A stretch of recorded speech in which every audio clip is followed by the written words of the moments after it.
Hi guys, it's Brian here. I'm just going to do a quick video on how to add a resource in the resources.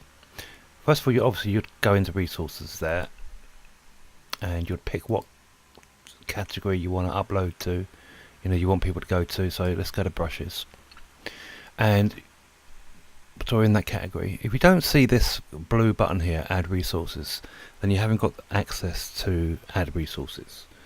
So contact me if that's the case, and I can just activate it because it's such a new site. I'm still playing around with the permissions, but I'll get that activated for you, not a problem.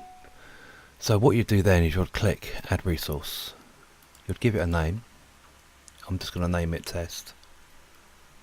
I'm going to give it a tagline, Procreate Brush, and it's going to be an external download.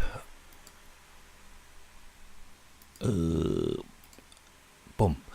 Now this one here is a similar thing, but because you're saying it's going to be a price, that link there would be to your website, to the sales page where they can go and buy it.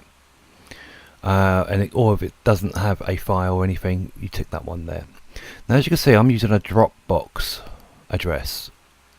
I find most people are quite familiar with Dropbox, so all I've done there is I've uploaded the zip file there, and then I've shared it and then press that create link button, and I'm sharing. That's how I got that address there.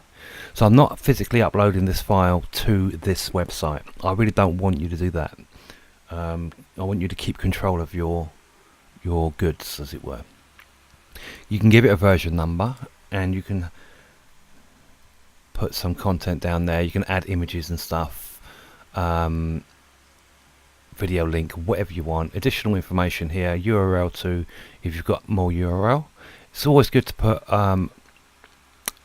upload a new icon. Just upload a picture. Sizes there, best 100 times 100, and then if you're happy with that, you just simply press save, and that's done. And now people can press that. As you can see now, it goes to Dropbox. If you're not signed in, it'll ask you to sign in, but that will take you to the Dropbox where they can download the files. If they click download up there, obviously they get the whole zip, so they'll have to do it individually. That's how I would use it. So I hope that helped, and great fun. I'll see you in the community. Be good out there. Talk again soon.